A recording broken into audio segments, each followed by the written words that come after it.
Logarithmic function की जब भी हम बात करते हैं तो इसका सीधा रिश्ता जो है वो आपके एक्सपोनेंशियल फंक्शन से है। अब एक्सपोनेंशियल फंक्शन क्या होता है अगर आपको याद हो तो हमने कहा था y बराबर b की पावर x। ये एक्सपोनेंशियल फंक्शन है। जैसे हम एग्जांपल लें y बराबर 2 की पावर x, तो इसमें जो b है यानी कि जो बेस है वो पहली बात तो एक के बराबर नहीं होगा, क्योंकि अगर एक 1 की पावर x 1 की पावर कोई भी चीज 1 ही हो जाएगी। और b ग्रेटर देन 0 होगा यानी कि नॉन नेगेटिव नहीं होगा। अब ये हमारा क्या हो गया, एक्सपोनेंशियल फंक्शन। तो एक्सपोनेंशियल फंक्शन में भी ध्यान रखिएगा और लॉगरिथमिक फंक्शन में भी ध्यान रखिएगा कि अगर हम लॉग निकालते हैं तब उसमें भी बेस b होगा। उसमें एक्सपोनेंट की बात कहां होगी इसको जरा देखिए। लॉग निकालते समय LOG हम लिखते हैं लॉग, लॉगरिथम के लिए। यहां पर नीचे लगाते हैं b, ये इसका सबस्क्रिप्ट मान लीजिए, और यहां पर x है। तो जब हम लॉगरिथम निकालेंगे किसी वैल्यू x का और उसकी बेस b है तो log bx। log, ये log जो हो इसको हम सीधा log x भी लिख सकते हैं, लेकिन हम बताना चाहते हैं कि ये इस बेस पे है तो बेस बहुत बड़ा रोल प्ले करेगा इसमें।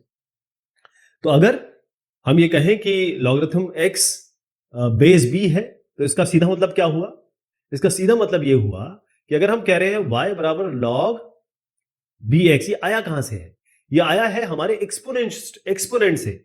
यानी b के सर पे या b के सर पे y की टोपी आपको पहनानी है और x के बराबर करना है। यानी b की पावर y x के बराबर है, b की पावर y x के बराबर है। अगर ये है तो इसका मतलब क्या है कि log, ये जो b है यहां लिखिए, इसके सर पे जो टोपी पहनानी है या इसके पावर जो है एक्सपोनेंट देना है उसको यहां ही लिखिए और यहां आपको ये x लिख देना है। ये दोनों एक ही बात है। यानी एक्सपोनेंशियल फंक्शन और लॉगरिथम फंक्शन ये दोनों एक दूसरे के इनवर्स है। इनवर्स है तो इनका ग्राफ भी, डोमेन रेंज भी एकदम इनवर्स हो जाएगा। पहले मैं आपको एग्जांपल दिखाता हूं। जैसे आपका ये है log 3x इक्वल्स 4, इसका मतलब क्या हुआ, log 3x 4, तो 3 इसका बेस है, x log निकालना है, इसकी वैल्यू 4 है। तो आपको क्या करना है, 3 के सर पे 4 चढ़ाना है यानी 3 की पावर 4 करना है और x निकाल देना है। बस इतना ही करना है। इसमें करना क्या है, 3 की पावर 4 ये x के बराबर होता है तो x निकालना है तो क्या करेंगे 3 की पावर 4 जो कि 81 के बराबर होता है। इसी तरीके से आपके पास log 16 4 है, इसका मतलब क्या है, अगर log बेस 16 है और ये 4 है बराबर x, इसका मतलब क्या है 16 की पावर x मतलब 16 की जो पावर होगी वो 4 के बराबर होगी। ये चीज तो हो गई। और इसका मतलब क्या होगा, 16 को क्या लिख सकते हैं 4 स्क्वायर, x है ही, और 4 स्क्वायर x यानी कि 4 की पावर 2x, क्योंकि इन दोनों का मल्टीपल हो जाता है। ये किसके बराबर होगा 4, और ये 4 की पावर 1 मान सकते हैं। तो 2x बराबर 1, 2x बराबर 1, तो x कितना निकल के आएगा, हाफ निकल के आएगा। ऐसा होता है। इसका जो कॉन्सेप्ट है वो ये है, x बराबर हाफ ऐसे आता है इसमें log का। एक और एग्जांपल देख लेते हैं इसी तरीके का। इसमें क्या हो गया, ये log है, बेस x है, यहां पर 8 का निकालना है आपको, 3 आ रहा है। इसका मतलब क्या है, x की पावर 3, x की पावर 3, ये बेस की पावर ये 3 बराबर 8 होना चाहिए। कहने का मतलब x की पावर 3 इक्वल्स 8, यानी 2 की पावर, जिसको आप 2 की पावर क्यूब लिख सकते हैं, है ना, ये तो 2 की पावर क्यूब है। या फिर आप क्या कर सकते हैं, x को यहां पर 8 का क्यूब रूट कर सकते हैं या 8 की पावर 1/3 कर सकते हैं, तो ये क्या वैल्यू होती है 2 होती है। ठीक है जी। तो यहां पर आपका x इक्वल टू, इसका मतलब log होता है। तो log के जो नोटेशन होते हैं वो दो दो नोटेशन होंगे। जब हम log लिखेंगे LOG, कहीं भी आप देखेंगे हर बुक में इस तरीके से नहीं है, लेकिन आमतौर पे इसी तरीके से है कि log में अगर यहां पर हम log x लिखते हैं तो इसका मतलब सीधा है कि हम log बेस 10 की बात कर रहे हैं। अगर हमने log लिखा है तो इसका मतलब है 10 की y बराबर x हुआ। ठीक है जी।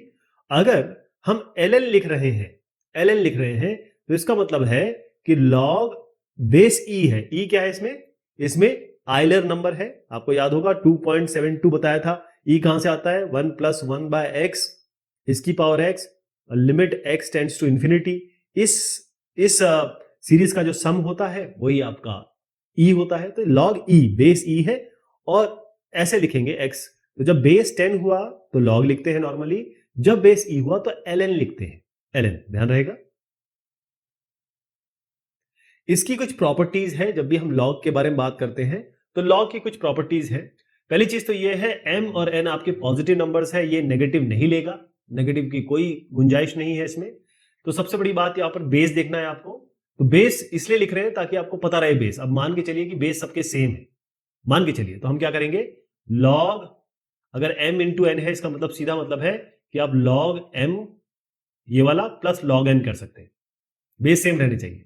अगर लॉग m बाय n है तब क्या करेंगे, तो सीधा मतलब ये बेस इसका कुछ भी होगा, b या x जो भी हो, तो ये सीधा आप log m minus log n कर सकते हैं इसको। ऐसी लॉग m की पावर n या x की पावर y, तो ये जो n है ये सामने आ जाता है यहाँ पे, ये कितना बन जाएगा, n log m बन जाएगा। ध्यान रहे लॉग, अगर कोई भी बेस लीजिए और लॉग 1 0 होता है, क्यों, क्योंकि b की पावर 0, ये क्या बराबर, किसके बराबर होता है, 1 के बराबर होता है। सेम चीज बताया ना मैंने आपको, एक्सपोनेंट के हिसाब से चलना है।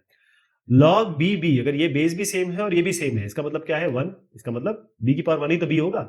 अगर एक्सपोनेंशियल निकाल ली जाए, y बराबर b की पावर x, एक्सपोनेंट से इसको रिलेट किया जाए तो b की पावर 1 b के बराबर होगी। तो log B B, base b है और ये वैल्यू b है, तो इसका मतलब 1 है। ये इसकी कुछ लॉज है लॉगरिथम के। अब थोड़ा इसके एग्जांपल एक आध देख लेते हैं।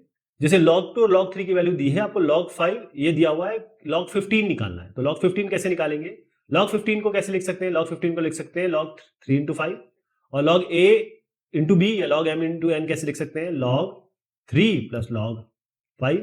log 3 और log 5 की वैल्यू आपको दी हुई है, इसको लिख दीजिए, ये वाला वैल्यू आ जाएगी। ऐसे एक एग्जांपल लेंगे यहाँ पर, log 7.5, 7.5 को कैसे लिख सकते हैं, 7.5 को लिख सकते हैं हम log 7.5 कितना होता है, 15 डिवाइडेड बाय 2, ये आपका 7.5 हो गया। तो ये आप इसको लिख सकते हैं log 15/2, और log m बाय n क्या होता है, log m minus log n, यानी कि log 15 माइनस log 2, और log 15 तो अभी भी हम कर चुके हैं, है ना, ये हमने किया, log 15 किया, ये 1.1761 लिख दे, या इसको दोबारा कर ले, कोई बात नहीं, इसको आप लिख सकते हैं log 3 इंटू 5,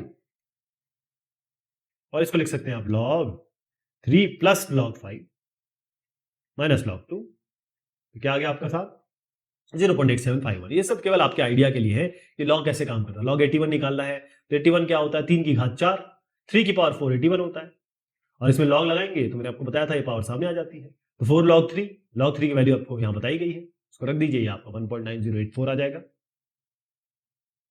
log 50 निकालना है तो 5 इंटू 10 कर दीजिए, log 5 प्लस log 10 हो जाएगा। log 5 की वैल्यू log 10, अब देखिए log 10 क्या होगा, अगर हम इसको बेस 10 मान रहे हैं तो log 10 क्या होगा, मतलब log b क्या होता है, ये 1 होता है, तो log 10 की वैल्यू 1 हो जाएगी। ध्यान रहे बेस पे होगा, अगर किसी ने e कहा तब नहीं होगा ये, अगर इसका बेस e होता तब नहीं होता ऐसा, क्योंकि 10 है इसीलिए इसको 1 कर दिया। आप जोड़ दीजिए कुछ और वैल्यू या सिंप्लीफिकेशन ले लेते हैं। log बेस 3 है और x स्क्वायर y क्यूब है, तो इसको कैसे करेंगे, सबसे पहले इसको हम एडिशन वाला लॉ लगा देते हैं, यानी log, लिख देता हूं मैं, log x स्क्वायर अलग करिए प्लस log y क्यूब अलग करिए। अब इनकी पावर सामने ले आइए, तो 3 log x 2 log x, x plus 3 log y, ऐसे सिंप्लीफाई हो जाएगा, ये बेस इसके 3 चल रही है।